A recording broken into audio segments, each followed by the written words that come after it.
एक समय की बात है, मुंबई की एक बेहद ही छोटी सी बस्ती में एक नायरा नाम की भिखारन रहती थी, जो कि काफी जिद्दी थी। जो उसे पैसे देने से इनकार कर देता था, वो उसके पीछे हाथ धोकर पड़ जाती थी। मजबूरन लोगों को उसे पैसे देने ही पड़ते थे। आस पड़ोस के लोग नायरा के इस जिद्दीपन से बहुत दुखी थे। इसी बीच एक दिन नायरा ने फैसला किया कि वो इस छोटी सी बस्ती से निकलकर शहर में भीख मांगने का काम करेगी, और इसलिए वो शहर चली जाती है, जहाँ उसकी मुलाकात नैतिक और अक्षरा नाम के दंपति से होती है। नायरा उनसे पैसे मांग रही थी। हालांकि अक्षरा ने उसे कहा कि हम तुम्हें पैसे नहीं देंगे, बल्कि इसकी वजह खाना खिला देंगे। लेकिन नायरा अपनी जिद पर इतनी बुरी तरह से अड़ी हुई थी कि उसने अपने पैसों की जिद के आगे अक्षरा और नैतिक से कुछ और मांगा ही नहीं। लेकिन अक्षरा भी अपनी बात से पीछे नहीं हटी थी, और इसलिए वो नायरा को पैसे देने से इनकार करते हुए अपने पति के साथ घर चली जाती है। पर नायरा आसानी से अपना जिद्दीपन छोड़ने वालों में से नहीं थी।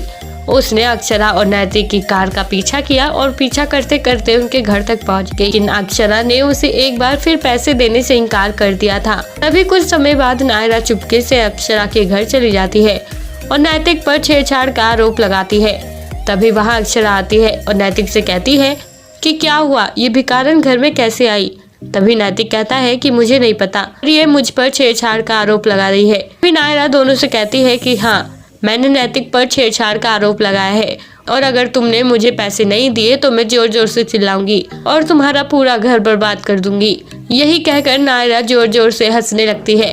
तभी अक्षरा नायरा को कहती है कि इतना खुश होने की कोई जरूरत नहीं है, तुम्हारा ये खेल यहीं खत्म हो चुका है। मैंने तुम्हारे द्वारा बोली हर एक बात अपने फोन में रिकॉर्ड कर ली है, और अगर तुमने ज्यादा होशियारी दिखाने की कोशिश की तो तुम्हें तुरंत मैं गिरफ्तार करवा दूंगी। हालांकि मैं ऐसा करना नहीं चाहती, क्योंकि तुम एक भिखारन हो। वैसे ही तुम्हारी जिंदगी बर्बाद है, और मैं तुम्हें बता दूं कि इतना भी जिद्दीपन अच्छा नहीं है।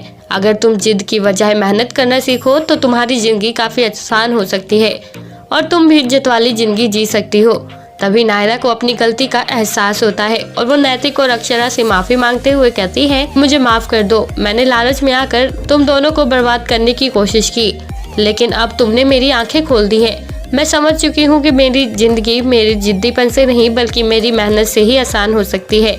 और यही कहकर नायरा वहाँ से चली जाती है, और कुछ दिनों में ही वो लोगों के घर जाकर नौकरानी का काम करने लगती है। तो दोस्तों, कैसी लगी आपको आज की हमारी ये कहानी? आप हमें कमेंट बॉक्स में कमेंट करके जरूर बताएं। और साथ ही ऐसी और दिलचस्प कहानियाँ सुनने के लिए आप हमारे चैनल को सब्सक्राइब करना ना भूलें।